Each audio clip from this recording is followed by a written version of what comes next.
dans la customisation de votre user form. Donc le user form, c'est ceci, le menu de navigation. Donc je vous ai montré qu'on pouvait changer la couleur des boutons, que vous pouvez bien entendu ajuster à la taille que vous souhaitez. Alors là, c'est vraiment du dessin, hein, voilà. On ajuste les formes un petit peu comme on veut. Pareil pour l'encadrement. Voilà. Il y a un truc qui est pas mal que j'aime bien faire, c'est pour ajouter ici une image avec le logo de votre entreprise. Donc quand vous êtes dans la boîte à outils, alors ici vous avez la fenêtre propriété sur laquelle vous avez l'ensemble des paramètres que vous pouvez modifier sur votre user form ou sous vos boutons en fonction de l'endroit où vous vous positionnez. Vous voyez que ça change à gauche. Là je suis sur le user form en lui-même, là je suis sur un bouton. Vous pouvez trier par ordre alphabétique ou par catégorie. Par catégorie c'est pas mal parce que ça vous classe l'ensemble des éléments par catégorie tout simplement. Donc là ici par exemple quand je veux changer l'apparence de mon user form, j'ai mon back color qui est aujourd'hui en gris. Je peux essayer de le mettre par exemple sur une espèce de violet. Changer pareil les couleurs de mes boutons, ça je vous l'ai déjà montré.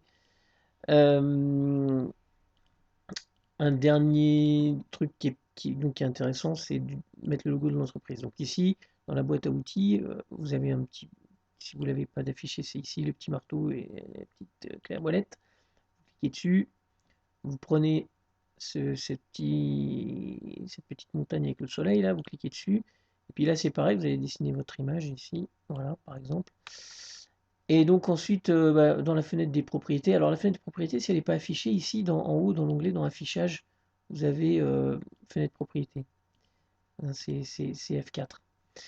Voilà. Donc là, je suis sur mon image. Et puis, je vais aller dans Images, dans la catégorie Images. Picture, donc aujourd'hui, c'est aucun. Donc je clique. Là, je vais en prendre une. Tiens, je vais me mettre le logo du Atlético Madrid, par exemple. Alors voilà, par défaut, vous voyez qu'il est un peu gros, donc ça rentre pas. Donc vous avez plusieurs possibilités. Alors Picture Alignment, bah, c'est au centre, moi je le veux au centre. Vous pouvez mettre gauche, droite, hein. Et puis le type de Picture Alignment, alors le Picture Size Mode, donc là il est en clip. Si vous mettez en stretch, il s'adapte, mais en fonction aussi de l'espace que vous avez déterminé, ce qui fait que voilà, ça l'aplatit complètement. Vous pouvez le mettre en zoom. Et là, en zoom, il va adapter. En revanche, la photo va garder son format d'origine. Alors là, ce qui peut être intéressant, par exemple, c'est justement toujours dans l'apparence, en backstyle color, back color ici, je vais me mettre du noir. Voilà, et donc du coup, je vais avoir une image qui est sympa et qui est juste un petit logo, voilà, embarqué. Alors il y a un truc qui est pas mal aussi que vous pouvez faire, c'est qu'ici, l'effet c'est flat. Vous mettez dans les effets, dans l'apparence en fait de l'image, et vous mettez en sunken. En sunken, vous voyez, c'est enfoncé. Alors, vous avez divers effets, vous pouvez le mettre en raised. Alors là, je suis pas sur l'image. Je le mets ici. En raised, ça c'est en flat, donc c'est le basique. En raised, vous allez avoir, voilà, là en revanche, il est avancé. Moi j'aime bien en sunken, ça donne un effet sympathique. Toujours dans votre onglet, donc là je vais déplacer mes deux boutons, vous pouvez très bien mettre un petit, vous voyez, une petite, un petit encart ici dans laquelle vous allez mettre du texte, voilà, bienvenue sur l'outil de saisie, etc. Enfin bref, vous mettez un petit message de bienvenue. Vous le mettez, alors là, juste pour pas que votre user form s'ouvre sur cette plage là et que ça se mette à clignoter. Vous voyez ici là, le petit trait qui clignote, vous le mettez en tab stop,